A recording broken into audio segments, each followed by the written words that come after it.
sound better for the clips. All right, morning everyone. We are live. Unfortunately, Jack will not be here with us today. He had a tenant plumbing issue. So, being a landlord, right? So he had to go deal with that. So unfortunately, we don't have Jack, but we have Dylan and Stan here. So morning, fellas. Morning. Good morning.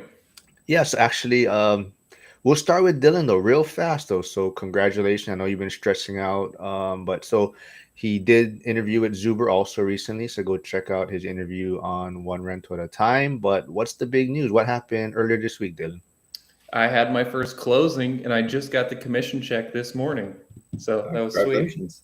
Thank you. Thank you. It was on Monday. That transaction, we everything was super smooth up until the last week, and like the buyers and sellers were on the same page, but we had a contractor that messed some stuff up that the buyers had requested us fix during the before closing, and yeah, they had just messed that up, and they also didn't make the contractor.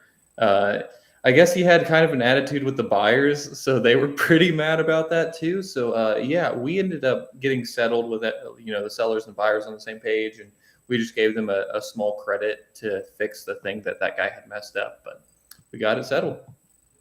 Nice. Yeah, awesome. So initially, I mean, we'll probably stick with it. Jack wanted to That's kind of definitely great talk. news. Thank you. Thank you. Yeah, Jack kind of wants to talk about pivoting or not pivoting, but blending different investing strategies. Dylan does a little more multifamily space. Stan does multiple things, but we were going to kind of focus maybe on his short-term rental side. Jack was a little more value add, and I'm definitely just kind of boring long-term buy and hold. But like, what do you guys think of the idea of, or how would you decide on when you may want to add different things to the strategy or pivot from your strategy? So maybe Stan, you can start us off on because you're doing multiple ones. So how Yeah. did you decide on doing different ones? I think the more important part is identifying what the best way to get, like, what the best way to get returns out of an individual property is. So, for example, it's not so much about having, like, on some of the properties I selected, I knew what I wanted to use them for. But on other properties where I've seen come around my desk, it was more a case of, okay, what can this specific property be used best for? Is there cosmetic changes that I can make that would really add value very quickly that I can use as a turnaround? Is there a potential in the neighborhood to continue to grow and have appreciation for rent? Does it happen to be in an area that's very conducive to short-term rentals? So there's just it's about more for me. It's more about selecting the specific strategy that would work best for that actual that piece of property. What about you, Dylan? Because you kind of went directly into multifamily space, right? Yeah, if you hear my dogs barking in the background, somebody just got here, so they're going to be a little fussy for a second. But I have been looking at some of the different types of commercial real estate because I want to stay in the commercial real estate sphere, but I look at diversifying as far as shifting from all multifamily to maybe we're doing some industrial stuff or flex as well. I'm going to let them out really quick before they keep bugging us on the All right, podcast, man. but No I'll worries. let you take it from here, Mark. All right. Yeah, so I guess from my standpoint, I think you just got to pick one initially. Find the strategy that might fit your goals or maybe your personality best at first. And then once you kind of in a sense master that or get your feet really really entrenched in that, then maybe you can start looking at different ideas. But as far as like maybe pivoting though, like is there anything that you look at as like the returns? Like how are you guys basing on maybe when you want to pivot or even like your short-term rentals, right, Stan? Because even I think someone just posted in the school community today, but like what kind of returns are they seeing? What is their occupancy rate? Because you're hearing a lot of like doom out there, like short-term rentals are done and people aren't, people are exiting, they're selling off. So what do you look at as far as number wise for your short-term rentals? For short-term rentals, when we bought this property, in order to use a short-term rental, we did also factor in estimate the revenue and run our numbers as if it was a long-term rental as well. That way, we did have multiple exit strategies where if we, for whatever reason, weren't able to use it as a short-term rental successfully, we knew we had the option to pivot and use it as a long-term rental and still at least break even. As far as the general people exiting the short-term rental sphere, that is 100% true. I think a big factor for that is around right after the pandemic ended a couple years ago, there was a really, really big push for the travel industry where a lot of people, they were stuck in their homes for the previous 2 years. So once they finally got the green light to exit, like a lot of people really took that advantage to really exit out and travel as much as they could, which created a large demand across the country for short-term rental as well as other space within the travel industry. So people started running their numbers and acquiring short-term rentals based on the numbers they were seeing for that specific year. But that specific year was an outlier as opposed to the standard. So now we have the standards kind of going back to what it is at historical norms in terms of the amount of people traveling, which means that all the people that entered the short-term rental space for the previous couple of years, that wound up saturating many, many markets. So there's still definitely money to be made in short-term rentals. So I'm able to do it. We're still getting bookings, not quite as much as would be ideal, but we're still getting bookings. So a lot of it comes down to not so much the need to exit, it's the need to really compete in a saturated market. And there are ways to do that.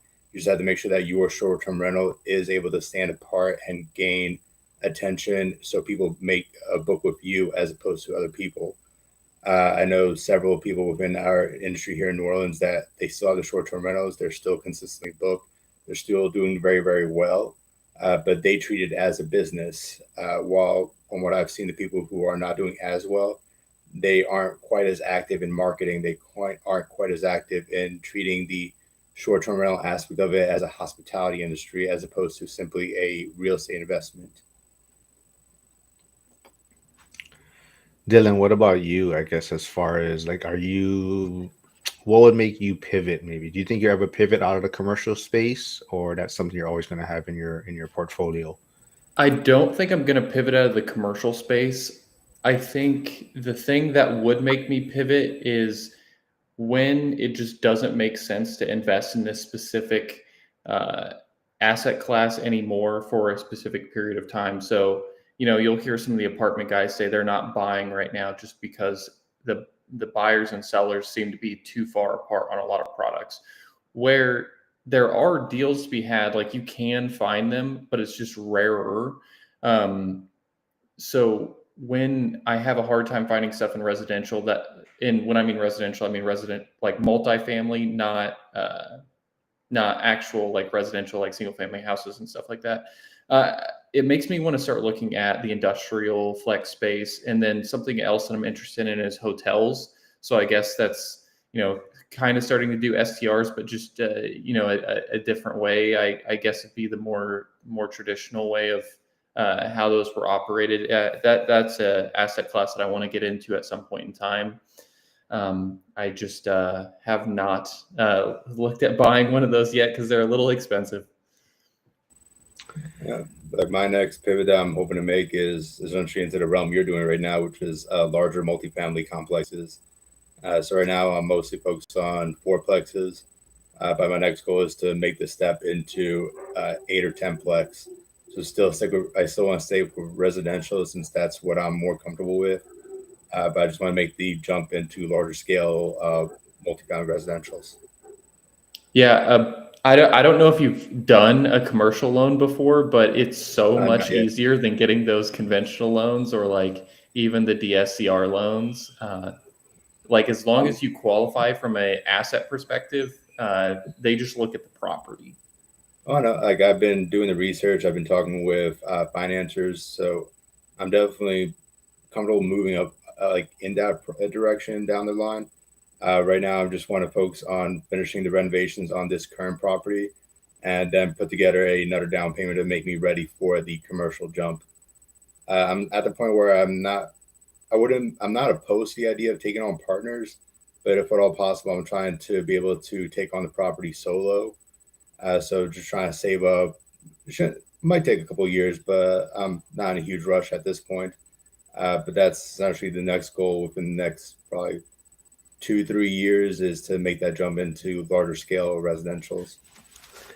See, happy tuning in from Dylan's channel, and like I said, I commented on Zuber's video with Dylan. I said he has the best hair in the school community. So, plus I gave him shit because usually he wears his hat on backwards on my channel, and I go, dude, you're all like freshened up for Zuber's interview and everything. But anyway, so that's the running joke. But we got some new people tuning in. We got Glam Rock Bonnie, Skip the Update, 30 CJ. So yeah, thanks for stopping by. Don't forget to subscribe. Also, I'll put Dylan's channel in. You can also go subscribe there and come back here.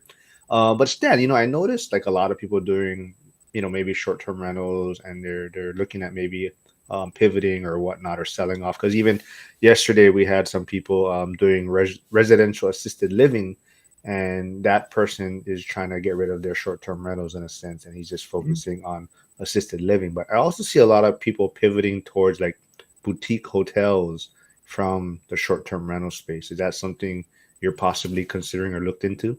Well, that's pretty similar business model. So there's not too much difference between a STR and a boutique hotel. It's just a matter of, are you getting the residential zoning or are you going for full commercial zoning? You still have the same business practices as far as you're now in the hospitality industry in addition to real estate investing. So what I've seen is a lot of people trying to convert into boutique hotels, not because they're changing their business model, but because the cities that they're in are now trying to really downplay or limit the amount of STR permits that are being given out by the specific city. So transferring from a STR application into a boutique hotel allows them to keep the same models, allow to keep the same business model, but they're now like going the full boutique hotel route and getting the permitting required for that, which the cities are more open to do. I think a lot of it comes down to STR. It's a fairly newer model. It's compared to the hotel model, which has been around for decades now. The STR is more like a space sharing model that we have right now that is open to people. So similar to 10 or 15 years ago, where Uber was first taking off, and they ran into a lot of friction between the Uber drivers and the cab unions in specific cities. I think we're at the point where we're running into friction between the Airbnb space sharing and the established hotel industries that are already inside of a city. So I think that's kind of part of a friction where people are going from now STRs and kind of jumping over, keeping the business model, but kind of going more with the hotel, like full hotel model. What do you guys think about like enjoyment? Like, do you guys have to enjoy the strategy you're doing, you think? Is that something that factors into your decision? Uh, uh, not. I don't think you have to too much. It's not like I got into multifamily because I'm just, obsessed with, apartment buildings and how they look and everything like that, and dealing with, dozens of tenants instead of dealing with, just one or two, or, transient tenants for the STR space. I think we just gravitate to, maybe a strategy that fits our personality a little bit. Like, since I'm doing real estate and I've got other things going on, it'd be more difficult for me to manage multiple different strategies. That's where multifamily fits with me, because it's something that I have a few touch points a month maybe, but I really don't have to do too much with it. Would you agree with that, Stan or Mark? It's difficult. I mean, as far as enjoyment, like, what do I enjoy more, managing real estate property or hiking through the Alps? Like, one is definitely a hobby, but the other one I enjoy enough to be willing to put in the work and do it as well as I can. So I wouldn't call it a enjoyment to the point where it's a hobby or uh, it's something I'm obsessed about, but it's more along the lines of I enjoy certain aspects of it, such as creating the business model, such as making sure it's run effectively, such as seeing what I can do to increase the efficiency and the revenue side of it. But it's definitely hard to say I'm 100% in love with the actual real estate side of it. It's more a case of it's a good business model that I'm enjoying creating a business for myself and for my family. And I'm enjoying the what the business model is able to afford me in terms of quality of life and more opportunities for the future. I want to give a shout out to Hugo, Stay Winning Podcast, for tuning in. Yeah, man, I'm close to 1,000 subscribers, so thanks for being along for the journey. And maybe I'll get you on for the when I get the 1,000, you'll be on. Bring you back on for the. I need some crypto information. Everyone's always asking for Bitcoin and crypto talk, so we'll get you on for that. We got Carlos tuning in. So what's up? When I get back from Japan, I'm going to interview Carlos. Carlos is a big part of the One Rental at a Time school community. He's on the hub calls with Zuber weekly usually, so that'll be a fun one. When's Japan? I leave today actually. So today's going to be Okay. my last one for about 11 days. Yeah, it'll be fun. My son has some school function. They're kind of doing like a school thing. So we figured since we're gonna go to Osaka first. Okay. I noticed you don't know him, I think, Dylan, but I don't know if you met him. He's been at the event both years, but Owe Nicholas, he goes by Orange Juice Properties. But he's in California, but he invests in Pittsburgh and Philadelphia. But I just saw him post on Facebook. He's in Osaka right now, so I messaged him. I said, "Hey, how long are you gonna be there for?" But I haven't heard back yet. I was just Um, in Tokyo last oh yeah, October, and it was one of the most fun trips I've been on. I absolutely love Japan, and Tokyo was just next level as far as a city goes. And I've yeah. always been a fan of visiting New York because I used to go there as a kid. Growing up in Philadelphia, it was right next door. So I traveled to New York all the time, and I loved New York. And then Tokyo is just New York times 10. Yeah, the only thing I know this time of year for Japan is like super humid and hot. So I think like it's gonna be rough. So Yeah. I bought those neck fan things off of Amazon. We'll see if it helps. But Josh says, I'm seeing first tier STR doing well in vacation markets. It's the short-term rental further away from the beach or off the beaten trail that is really slowing down. Interesting. I know That's Ray, true. yeah. Well, Uh, because yours is in a specific market. That's why, right, yeah. Stan? For us, we specifically found a ideal location for STR that allows people to visit, have very easy access to the French Quarter because we're right next to streetcar line. We are also right next to Tulane University, which makes us an ideal location for families who want to go to functions in STR. We're also right next to two major hospitals, which is another place that we have a lot of our guests come from who have family visiting near hospitals. So the location was something that we really, really, really emphasized when we picked out a house. And that's on top of the fact that we are right next to the Mardi Gras parade routes. So for Mardi Gras, we're always booked 1 year in advance. As soon as we open up the dates for Mardi Gras, we're booked within 24 hours at pretty premium prices. What about your market, Dylan? Do you ever pay attention to short-term rentals and whatnot? Not incredibly too much. Like I've gone over it with Ray a little bit, but like I was saying a little bit earlier, the main thing that I'm looking to get into as far as the STR space is maybe like a hotel or something like that. I don't know if I'd go for like a Marriott, but more of like the comfort inns or something like that. You know, something where you can get started and learn the business a little bit. But I'm kind of looking to partner with somebody that's already done it before, so I can learn the business model. And then, you know, I'd slowly like to be able to buy things closer to the coasts where people are vacationing and such, because I know if I buy one here, it's going to be more for, you know, guests that are just passing through Indy or doing business here or something like that. Like this is a super popular vacation hub. Yeah, I remember you and Ray digging into it. So back to kind of what Josh was saying. Ray was looking at it a little differently, right? Like he feels like you be the best in whatever zip code or area you're looking at, Mm-hmm. right? Because he says like it's so easy to stand out in a lot of these areas, right? Like there's a lot of people doing it and they're just putting up like a property, like a basic, nothing special about it, right? So if you can really focus and be the one that stands out, then it's kind of easy to still do well in the short-term rental space. Yeah, Flavio's worried about who's gonna do the lives when I'm gone. So Yeah, Jack and Dylan can do. Oh, yeah, you guys are gonna start something, right? Or you Uh, guys? we were talking about starting an accountability group for the Indianapolis area, but then also I wanted to have something like on the back of that of keeping people accountable for things that aren't real estate related.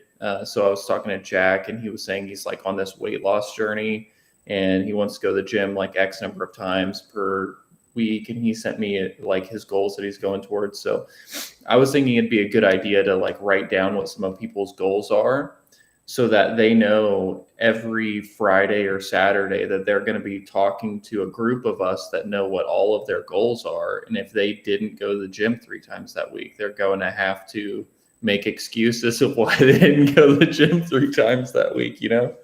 See, Good old public shaming. yeah, you guys don't tune into the Monday accountability call. That's what it's for. Oh, is So, it? well, Max and Joe V started the one on Monday because they felt the other groups were more kind of long-winded in a sense, like kind of just Mm-hmm. a group chit-chatting. I mean, good information, but it, like Frank's when it goes for hours, right?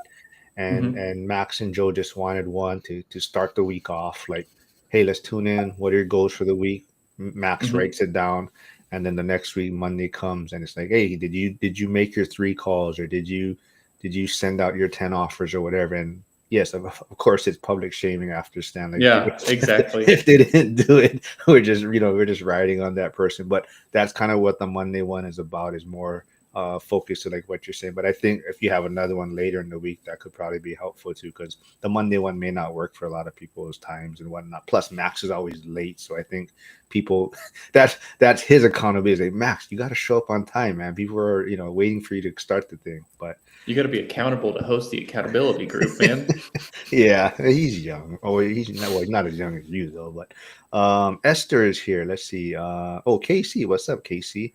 7-Eleven. Oh, Esther says 7-Eleven in Japan is different than here. Eat lots of Oh yeah, ice cream. Enjoy the trip. You agree with that, Stan? Was there I in there? absolutely miss the 7-Elevens Japan.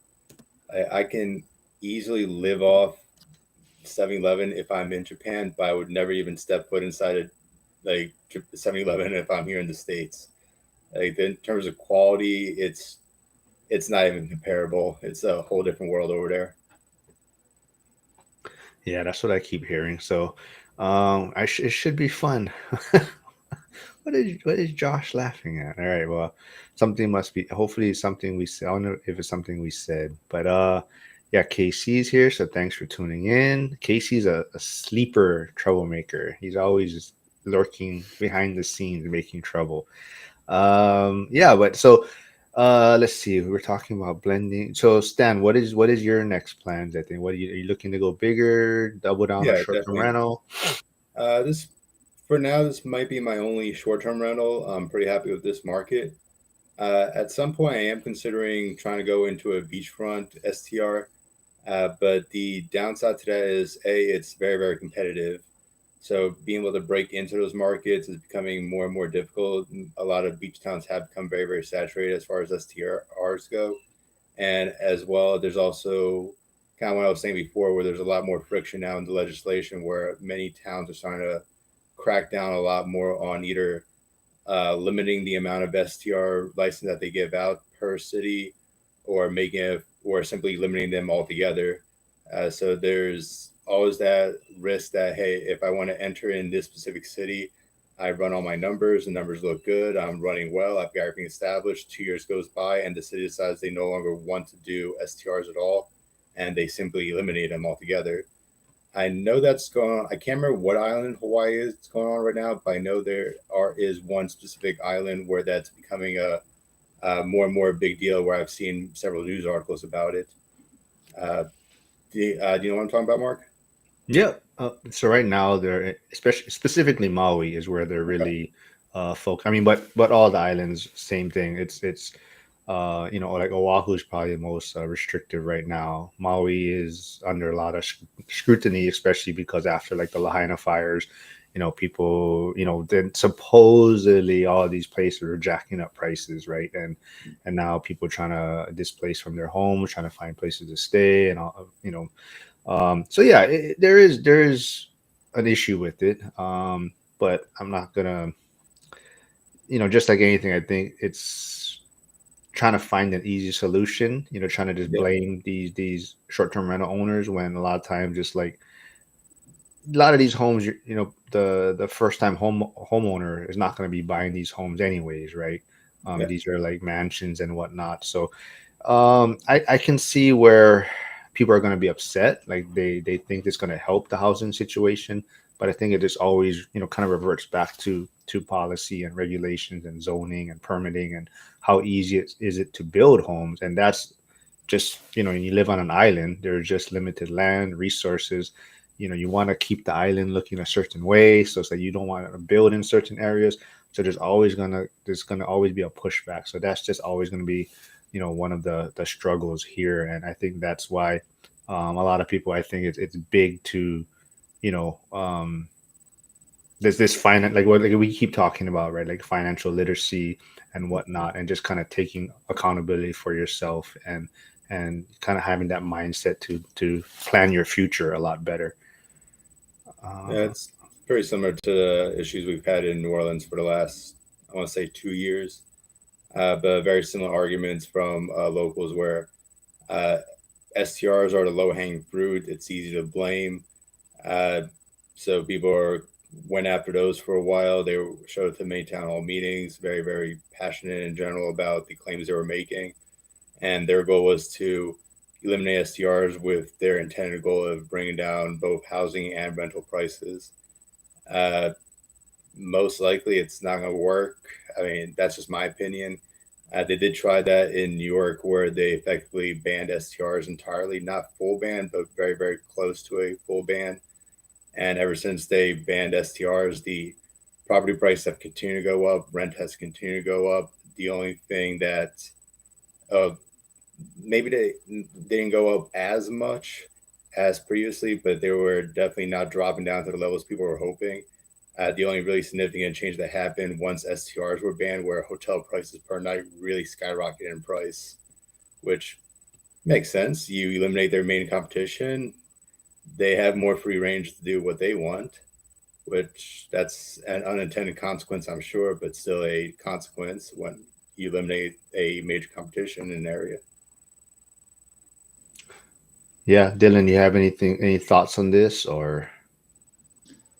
Um, I think New York has some different issues.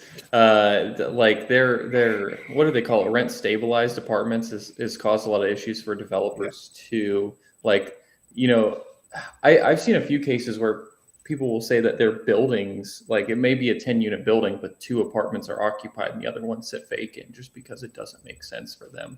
Where we could knock down a 10 unit and put up like a 100-unit building, and then we create more supply to lower the cost of everything. But yeah, another thing that I was going to mention when you guys were talking about STRs and people starting to limit what you can do with policy, have you guys looked at international STRs? Because there's some countries that you can go to, and if you invest in property there, you can actually get a either a residency permit or citizenship. It just depends based on the country. But I know places like St. Kitts, Grenada. My grandparents bought one in Belize, and some other places like that. You can actually get a citizenship out of buying property there. it's something I've looked into. It's just a matter of finding a country where you're comfortable enough with the political landscape of there, Mhm. because kind of similar concerns you have to Florida, where I have to Florida, where hey, I can show up and they could pull the rug out from under me within 2 years with new registration. There's that same concern. I go to a certain country, I invest in a certain country. How stable do I think the legislation is in that country that they won't pull the rug from under me and eliminate my ability to have that property as an STR down the road? I know there's several countries in Europe right now that are talking about having bans on STRs in general. Uh, Several cities in Spain I've seen. Venice is coming up. Uh, Not sure about Rome, but I think I've seen Rome mentioned as well a few times. So there's always that concern about if you have something new like an Airbnb system, where let's say it is fairly new. It came out 15 years ago, so there's still a lot of friction as governing bodies are learning the ins and outs of the STR model using space sharing. So there's might take a little bit for everyone to really get comfortable with it. One way that really helps is if you go into a market that already has established B&Bs or established vacation rentals, because those areas, they've become so reliant on tourism over for decades that they already have legislation in place for B&Bs. They already have legislation in place for a very similar model to STRs. So the chance, I think that that's a more stable environment to enter into compared to a city that doesn't have that history yet, that doesn't have that established legislation yet. Yeah, we got Joe V tuning in. He, like I said, he's one of the ones that runs the Monday accountability group, and I said, yeah, Dylan wanted to start one that sounds just like the one we have on Monday, and I was telling Dylan because he's never tuned in, so he doesn't know what that one's all about. But the times don't work for everyone, but that's kind of where Joe and Max want to start the Monday one, was more like just like exactly what you said, Dylan, more just focus on what goals people are working on. Let's write it down Mhm.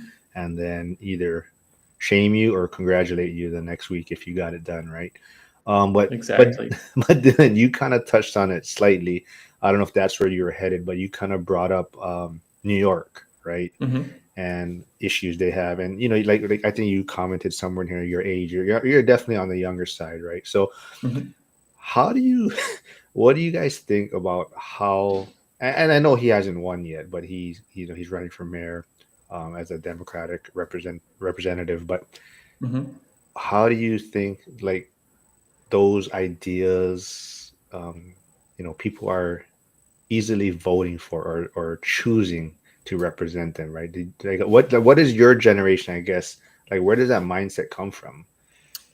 I don't know if I fit in with what you would think of when you think of my generation as far as policy, but it does scare me at the thought of hearing him say like government owned grocery stores and community owned properties. Like we already have something that is a community owned property and it's called a co op. Um, I don't think we need to have community owned apartment buildings.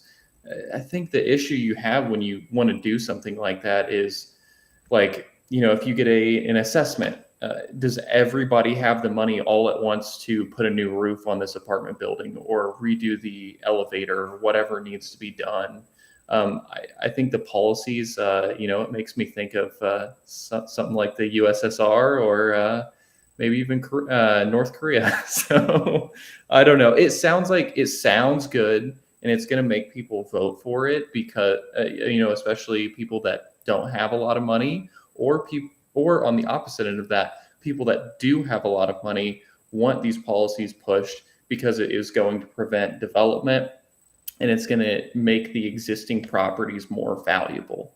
There's a few different sides to it that you could look at, but I was trying to wrap my head around how you get extremely wealthy people voting for policies like this, and I forget who said it, but it finally clicked for me, realizing that a lot of those policies prevent development and prevent future growth. Because if you look at places like Austin, prices actually went down because they overdeveloped, which is what we want everywhere. So people can afford housing easier. But I don't know. I can rant about that all day. Well, yeah, Stan. I mean, I wanted to ask Dylan another question on it, but Stan, do you have any thoughts on that? Do you kind of been Uh, following what's going on in New York? I do know the mayor. I don't know his policy specifically, so I can't really comment on him specifically. I need to know more about it. But I think a lot of it comes down to the very, very old Winston Churchill quote. Uh, if you're not I'm probably misquoting it, but I believe it's something along the lines of, if you're not a liberal or 18, you have no heart. If you're not conservative by 40, you have no brain. So I think that's a lot of it kind of comes down to that when you're younger. You're not quite established. You don't have any finances on the line. if they have a poor policy that they pass, it's usually not going to be you that's being handed the bill, because you're not established enough in your career to really be taking on that large tax burden that's more given to those that are more established or further along in their careers. So for you, it's all upside. You can afford to be a lot more. Uh, I'm trying to think of the word. You can be a lot more open-eyed and optimistic about what you want to happen, even if you're not willing to take accountability for what the actual outcome will be or what the unintended outcome could be from the policies. For New York, we're talking about rent cap apartments. I mean, that's a very large reason, what I believe is a very large reason for why New York is having many difficulties right now. It's very difficult to have investors come in and be willing to invest in an area and on projects where essentially you're putting a maximum cap on their revenue per year, which is completely beyond their control. But at the same time, you're not putting any limitations on their expenses every year. So if you tell them, oh, your rent is maybe going to increase by 2% if we allow it, but we're not going to do anything to prevent your expenses by going up by 4%, that just becomes an unsustainable model. There's no way anyone's going to be willing to invest in that kind of environment because they're not going to get a return on their profit. So even though rent capping is good on paper, in as far as if you go from an idealistic standpoint, once put into practice, it has all these unintended consequences that wind up doing more harm in the long term.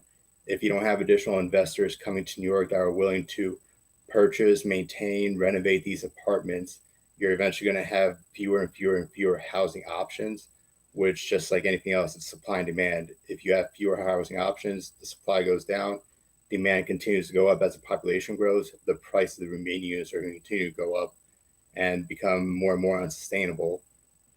That's the unfortunate side effect that's maybe unintended, but it's still a direct side effect of making a very uncomfortable condition for investors who want to come in on.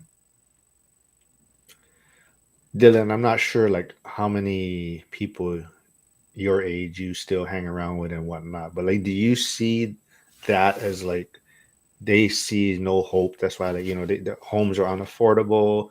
They got student loan debt from following the path of going to college, getting a degree, and now they're whatever job they have is not allowing them to buy a home or pay off their student debt and whatnot. And do you see that's why like these type of policies and whatnot is an easy way to give them hope and think like, yeah, someone is trying to help me get ahead in a sense or provide me services that are free in a sense that's going to help us? Is like, do you see that around? Like I said, I'm not sure if you hang around people still yet around your age. Not too much. Not too much. Yeah, I think that there is a struggle. Like, I talk to loan officers around here quite often because I'm a realtor in the area, and they do say that like some of the younger people that come to them are struggling with figuring out how to buy a house. But I can't relate to what they're dealing with as much, because I don't look at it as like my job only pays me this, so I can't do this. I think it's much healthier, and I feel like there's a lot of people that look at it on the other side of the aisle. I'm not talking about policy, more of just idealistically. A lot of us look at it, especially in this group, of how can we do it? Not, oh, I'm never going to have that because of X, Y, and Z. It's how can we make this happen? Like, if it's difficult to afford the mortgage price in an area, one thing I've seen a lot of people do in this group is, okay, well, I can do that 3.5% down payment, but that mortgage is going to be pretty steep. So maybe I can get some roommates, or maybe I can convert the basement. Like Rob Abasolo, he did that in LA, converted his basement and put an ADU in the backyard to make it easier to live in Los Angeles because they bought too big of a house.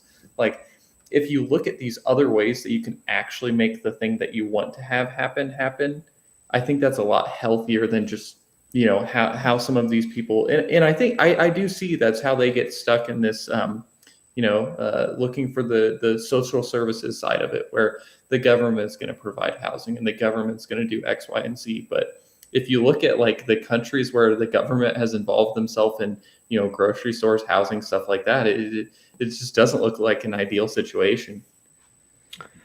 Yeah, we got. Sorry, I was gonna say I can definitely relate to the modern generation as far as they're very, very concerned. They feel a little more beat down, and they think that this is a person representing them that's trying to give them a leg up. It's not a direct correlation, but when I was graduating in 2009 from college, there was a similar thing that we were going through at the time where we just had Obama was elected. One of his policies was to help with student loans. At the time, I had a lot of student loans as well, so I was not really financial literate at the time. So that entire message, like it stood out to me of someone trying to help me and get rid of this, what at the time was a huge student loan burden. Once I started learning more about financial literacy, once I started learning more about the economics behind it, I began to understand more and more why that was a bad policy and a bad way to fix that issue. But I can definitely understand the mindset of wanting that hand, wanting that hand somehow to kind of take this stress off your shoulders. So I think that's something similar going on with housing right now, where people just they want houses, they want housing, but they just are kind of don't have the hope of getting housing on their own. So they're falling behind someone who's giving them another option that might be a little bit more easier route for them to take. Want to say what's up to Brian. Brian is in Virginia, but he also invests in Pittsburgh, also, but in Virginia and Pittsburgh. But he's doing some cool stuff in Pittsburgh. He works for like Jeremy Taggart, also, who's also on the channel.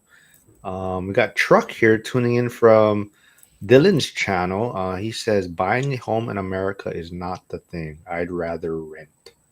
Yeah, you guys want to? We've discussed this quite a few times, but you guys have any kind of There's an argument for that. I know a few people that they just don't want to deal with owning a home at all. They want to be able to call their landlord when anything breaks and just have them fix it. And for a lot of the guys I know that are in this situation, it's because that they have another business that they're working on. So if their rent goes up, $100 or whatever in a year, it is not a big deal because they're either running a software company or they have some sort of other company that if they just dedicate all of their time and their resources that they could have spent on a down payment, they can have a much more successful business at the end of the day than, just owning a house. I totally understand it from that perspective. I think if you're in an area that you want to live there for a prolonged amount of time, if you're just looking at the numbers, I do think that buying a home is the better financial outlook. But if you're just going to live in a place for a year or two, then yeah, renting is a much better alternative. A lot of numbers that people always pick out is one mistake that I see them make constantly is they compare numbers of what is your mortgage this year? What is your rent this year? The mortgage might be an extra $400 per month. If you take that $400 and you invested it over 20 years instead, then you'll have a better outcome. But what that fails to take into account is the fact that your rent is not going to be that same rent for the next 20 years. Your rent's going to consistently go up. It's probably going to take 5-10 years, but eventually you're going to get to that point where your rent is now $400 higher than what your mortgage would have been. Your mortgage is more or less a fixed cost over that 20-year span. So that's a major thing that needs to be taken account, more of a long-term aspect of not just what is your mortgage today, what is your rent today. It's what is your mortgage today and what will your mortgage be in 20 years? What is your rent today and what is your rent going to be in 20 years? And I think having that fixed asset, house is pretty much your largest monthly expense outside of taxes. So if you have a way to really lock in that amount you're paying every single month and you lock that in for the next 20 years or 30 years, I think that provides a much more stable pathway to eventually build wealth down the line. Yeah, my quick answer, because we've kind of touched on this quite a bit, is I definitely agree with both of you to some extent. Like Dylan, like you're saying, yeah, it can make a lot of sense to rent. I think the biggest thing I always say is it really comes down to your financial literacy, and if you are gonna rent, are you actually capable of that money you are saving from not making this down payment and this maybe higher mortgage payment initially? Are you investing that in something else, or saving, or learning how to get a return on that, instead of just that extra money you're saving on your living expense, you're blowing it on the next gadget or the next trip or the next vehicle, right? I think that's the biggest thing, right? So both ways can benefit you, but if you're renting and that money that you're saving, that spread, and you're not investing it, then yeah, maybe owning a home is better because it's like a forced savings for you, right? But I do like the renting aspect, is it allows you more flexibility. Like, like if a job opportunity comes up, you can relocate or whatnot, and you're not tied down to one place, especially with how we are, with jobs and whatnot. Maybe 30 years ago, right?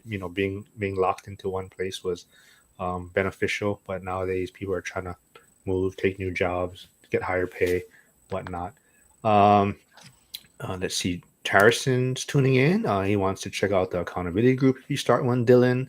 I see happy, Sweet. happy, happy. I think happy. I'm not sure if you're talking about the school community or accountability group, but if you want to know more information, you can always reach out to Dylan. Check out what the school community is about. Curtis is here. He says some people are, so Curtis is fairly on the younger side too, but not younger than Dylan. But he says some people We're are the same age. I thought Curtis was like Yeah. 33. No, Curtis is 26. He just has the beard. He is not 26, is he? Yeah. Oh, I thought Curtis, he's trying to age you, man. I thought he was older than that. Yeah, Truck says they'll convert the basement to a meth lab. Got to make that payment somehow, man. Yeah. Hey, business model is a business model. It worked out You've great. got the right for us, haircut for it too, Stan. Yeah. hey. Trade Better has a question. I agreed, Stan. What would have been the number one thing you would have done with today's knowledge back in 2009? Probably. Yeah, I spent the first 5 years after I moved down to Lafayette renting. If I had to do it again, probably the main change I'd make is buy a multifamily right away, use an FHA loan, and essentially house hack it from the very beginning. Uh, it's like I've just seen that house hacking is such a huge advantage where you're able to wipe out your primary expense, or at least limit your primary expense by so much, that allows the financial freedom to make so many other decisions where, hey, if I didn't have to worry about paying rent on that apartment, I could use that to pay off my student loans even faster. I could have used that money to invest even into more options. I think just finding ways to really eliminate your expenses as much as you can, with housing being the primary one, is a very good strategy to begin with. Were you even alive? I can't even ask Dylan this question, what he do in 2009. But yeah, I would, same thing, I would do so many things differently. Um, um, Yeah, see, so, Curtis is younger than me. oh, I didn't even realize that. He's just Yeah. old, maybe. He just looks old, maybe. Um, but we're oh yeah, here's so Truck. Yeah, see, Truck was the one saying he prefers renting and whatnot. But like Mhm. he says, yes, the extra cash gets spent loosely, right? So I think that is the biggest thing, right? If you're gonna rent, there you do have a lot of advantages, but that money you're saving, if you can invest that, that's going to be what helps you possibly just buy a home later that you do want to, once you get things settled or you find a place that you want to settle down in. But if you're saving money by renting, and that extra money, that spread, is just being spent on the next cool gadget, or your next truck payment, or next car payment or whatnot, then My that's next will travel. yes, right. I mean, and I think that is part of it too. And if we're talking about you know, the thought process of this younger generation, and I don't recall my parents ever traveling very, very much. It's every so many years and whatnot. So I think that's the biggest thing too, right? Is this younger generation feels like you're saying, the next travel experience, or the next restaurant to eat at, or the next car pay, or next vehicle they want. So they are enjoying life at a younger age and experiencing a lot of things, but at the same time they're kind of handcuffing themselves to get out of that rat race a lot earlier, possibly. So, yeah, it's hard. There's Um, definitely a balance to be drawn between enjoying your life and still making decisions that are going to benefit you in the future. Yeah, I don't know. I feel like I'm still traveling too. I mean, I took a break for a few years. Like I want to say there was a solid 3 years where I didn't do anything, but like next month I'm going to Cancun, and then next year I have like me and my fiance are going on like a multi-country trip in Asia. So I mean, I'm still doing the traveling. I'm not giving up on that too much, but I did take a break for a few years so I could save and buy some properties to kickstart that flywheel. That's going to be going over the next 20 something years or more. I will say for international travel, uh, once you get over that initial plane ticket, it is so much cheaper to travel to most other countries than staying within the United States. For the same price that I could spend a week in Miami, I probably could have gone to Nepal for 2 weeks and it would have been cheaper overall. Like, yes, the plane ticket is more expensive, but if I'm comparing a nice hotel in Miami, is probably in the 200, 250 per night, maybe higher than that, compared to a top end hotel in Nepal where it's $50 or $60 a night.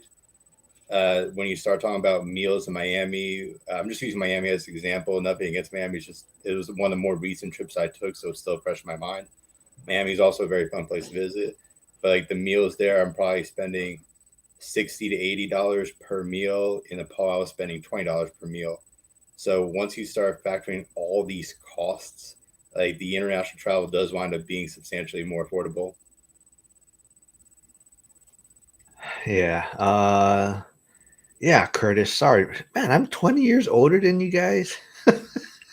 Alex says I would have bought 5 properties in 2009. Yeah, I think a lot of people, but I think you're well ahead of the game right now, right? I think a lot of people are sitting on the sidelines, right? They're kind of afraid to make any moves. There's so much uncertainty out there. Flavio says, "What is your goal for the next 5 years?" All three of you guys. So, Stan, maybe you can go first. Continue to improve the STR and increase my bookings in the next 5 years, as well as pick up one single commercial residential property that has about 10 units in it. Once I get that 10 units, I'll be at 20 total. And I'll be, I think that'll be enough for me for the long term. I'm not sure if I really want to expand past 20, but 20 is kind of the goal I've set for myself. Before Dylan answers his goals, Truck, thanks for subscribing to Dylan's channel. Make sure you subscribe to mine too, though. Yeah, please subscribe to Mark. I'm gonna throw the link to this stream in that chat so you can subscribe to him as well. But so, Dylan, what's your goal for the next 5 years?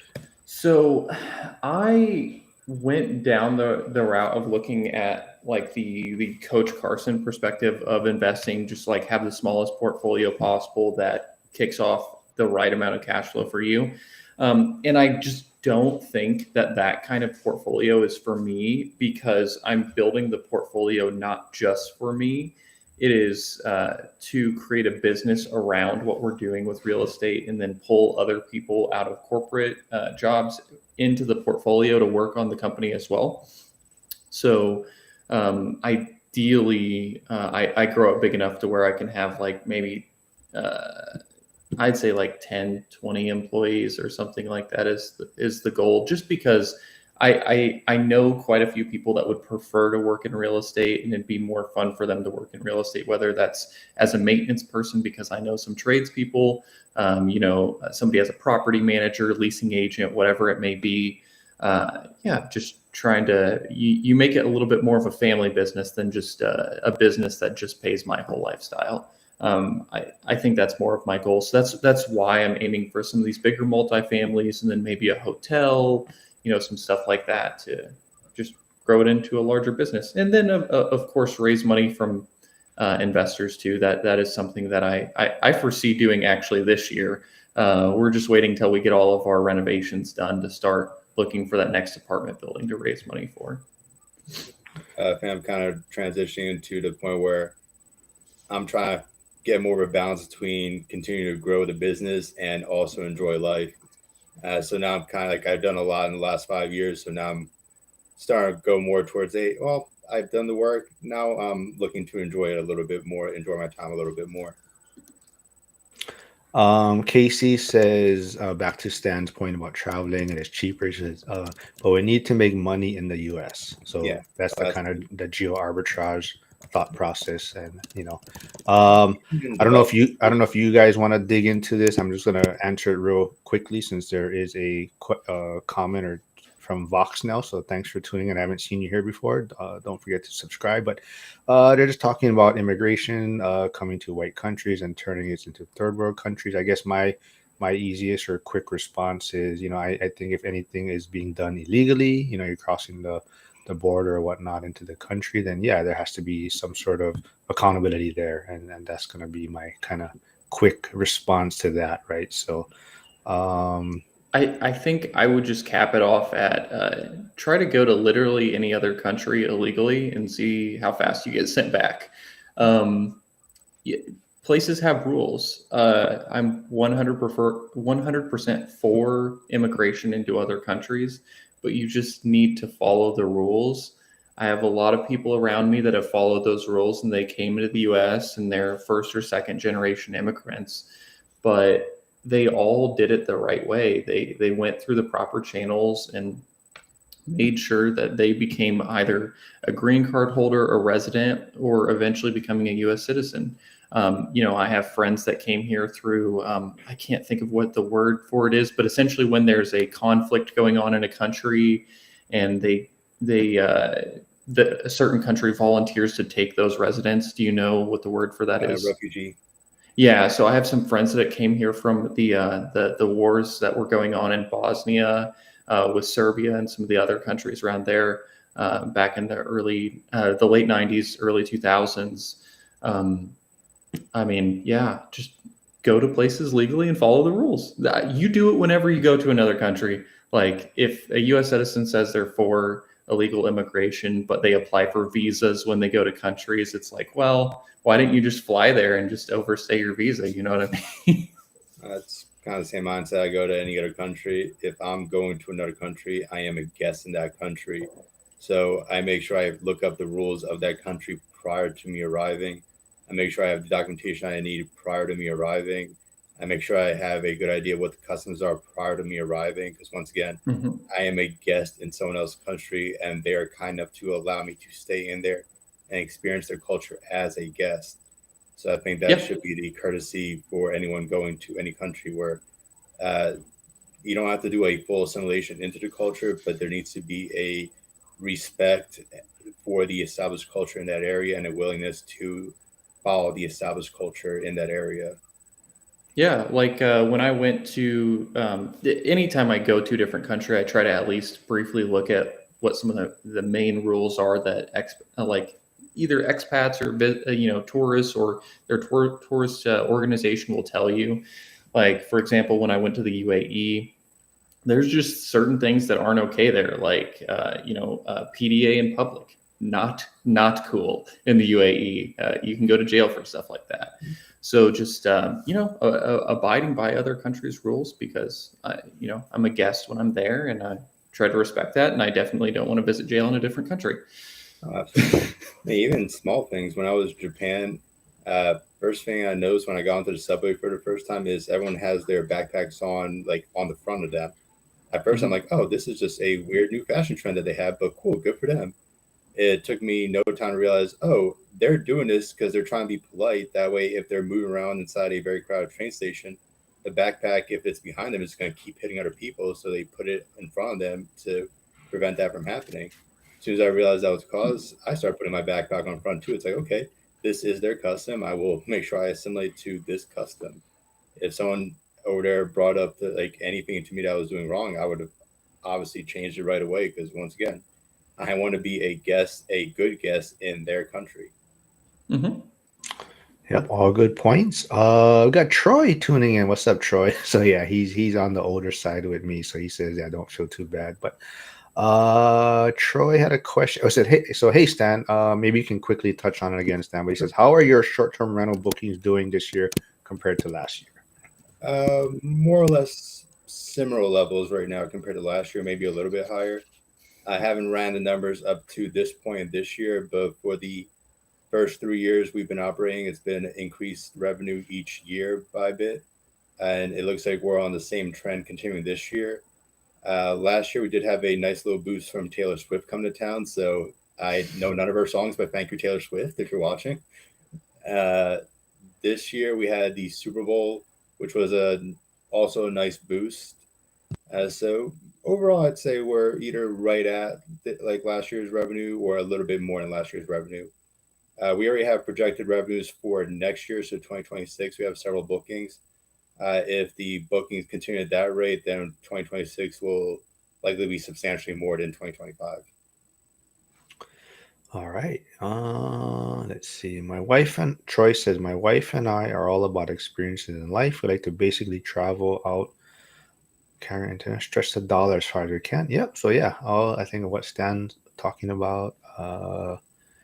Stan is a passport bro, right? Stan. He kept that under wraps from us for a while, but he's like Mikey, he's a passport bro. I'll uh, be fair, my wife is from the Philippines, but I met her here. She came over on her own. but yeah, on that point too. So Mikey just got back from Japan recently, but one of my other friends in an investing group, he's in Hawaii also, but the parents also go to Japan quite a bit, and he was just in Japan, but they bought a place there. And it's like 60K. He said, it's like cheaper than a car, but they bought a place because they go there, so they just kind of share the place now, and that's their kind of plan. And like I think I touched on before, there's a lot of retired captains in the firehouse that they partner up and they buy places there because it's so cheap, but they snowboard all the time. So instead of always having to lug their snow gear, that's kind of like a hub for them, and they all just leave their stuff there. And I guess they just coordinate when they're going to go snowboarding and plan. So they have a place to just grab their stuff and whatnot. I'm already bugging my wife about potentially retiring in Japan. I really like the country that much that if there's an option for me to live or retire in Japan, I would 100% consider that. Like for me, it's kind of between like out of all the places I visited, my top two are still Tokyo and Rome.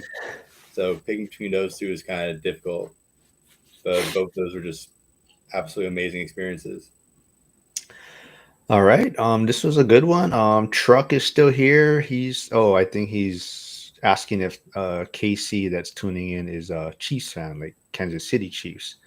No, but KC is in California and he's trying to exit as quick as he can. He's trying to look to get to Vegas. That's his plan. He's going to test out Vegas and see if they can handle the family can handle the warmer weather there and humidity. And but yeah, he's trying to get out of California and all its craziness. And I think back to kind of New York, right? It's kind of I heard someone talking about it is maybe that's what these people need to find out again. Like it's we've been doing so well as a country in a sense, like wealth and growing, and maybe it's at a point where there needs to be a reminder that socialism doesn't really work, right? And some people don't know about it, right? So maybe this just has to happen, and hopefully people will see that that's usually not the best way to fix things. And yeah, maybe we can wrap up. I was gonna say, I think another part of that is people they don't really travel outside the country as often as would be ideal, so they don't see what the living standard is in other countries. So there are people here who view themselves as poor, but by the international standard, even like being poor by American standards is still pretty comfortable by international standards. So that's kind of one of the things I've learned from travel is we have it pretty like really, really, really well in this country. Just quickly, Troy says, "Yeah, that's awesome. Stand on bookings. We had to drop prices to compete with saturation with the area, but been booked at 88%." Joe V's talking shit about the firehouse as usual. I always hear making trouble. Yeah, trade better. Harrison says, "Yeah, we should get a ORAT STR." But yeah, Truck says, yep, get out of Cali. We could even have a bunch of the people there, and we can just build it together. We could get like an Akia or something like that, like one of those older houses that Yep, are like 40 grand. yep, Just get the crew together. yeah. Yeah, count me Uh, in. yeah, so quickly, so Truck, thanks for tuning in from Dylan's channel. Unfortunately, I'm gonna be heading out to Japan in a few hours, so I won't be doing lives for probably about 12 days. So hopefully I'll see you back here, Truck, when I get back. But maybe we can wrap this up real quick. I don't know if you guys Yeah. saw the iced coffee hour.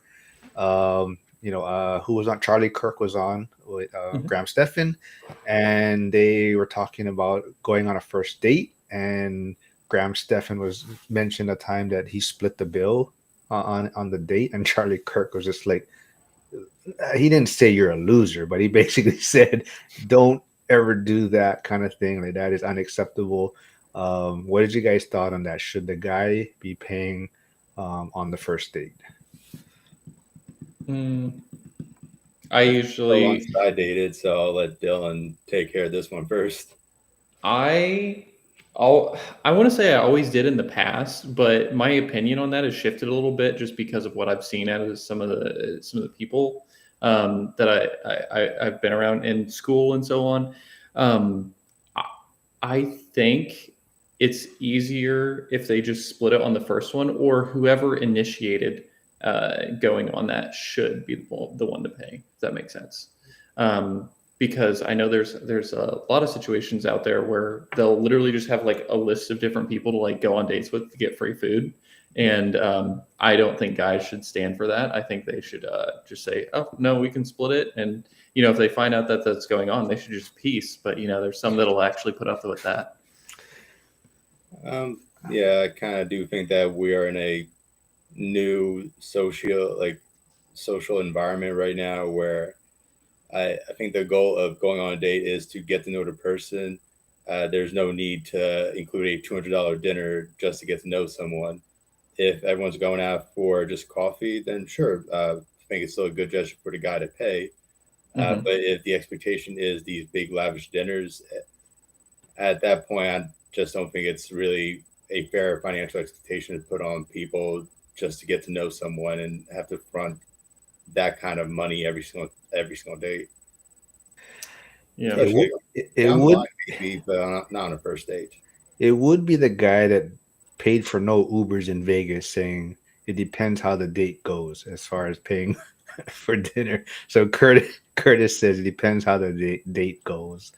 But looks like a lot of people do agree that the man should pay.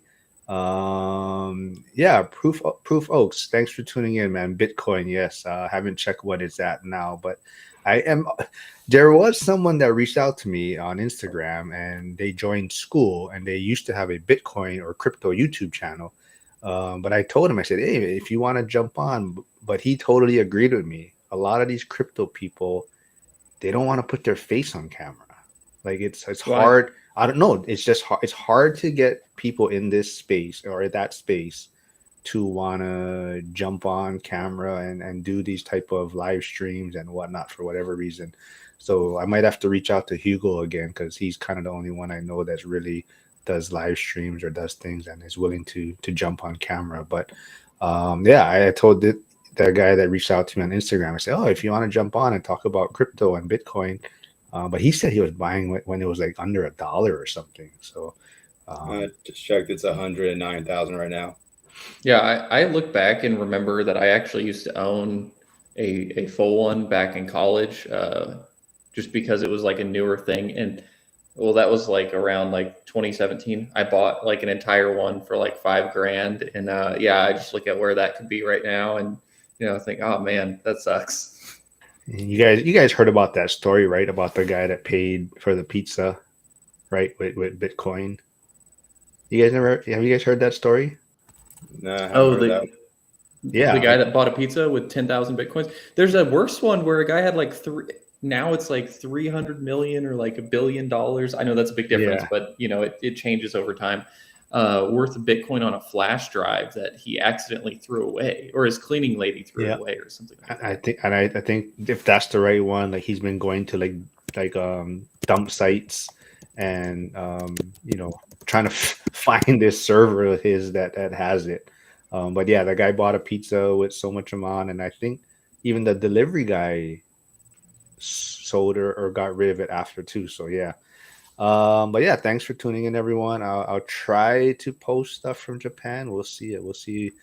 I've never tried to do that. That's what I got to get better at. So I'll probably goof around with it. But yeah, it seems like the common answer is yes, the man should pay. And like Jason says, it's kind of crazy how things have changed, maybe. So maybe Mm-hmm. it's just a younger generation thing. But yeah, it was a fun one. Good to get you guys on. We'll get you guys on again once I get back. What's the new Netflix show, Joe? Hurry up, fill us in before we wrap things up here. The crypto one? Is that a story on Netflix now? The Bitcoin, the pizza delivery guy? Well, Oh, there is one. I don't Oh. know. He's just saying that's a new Netflix show, so I'm not sure if that's what he's talking about. The only new Netflix show I know is Squid Game season 3. Mm. Yes, my dad's been watching that. So yeah, I'm waiting for Landman and Tulsa King to come out. I was hoping it would be on so I can watch it on the plane, but I guess not. All right. Well, this is a fun one, guys. Awesome. Always good. I'll connect with you guys, the guy, and all right. Okay. Well, we'll get you guys back on when I get back, and everyone.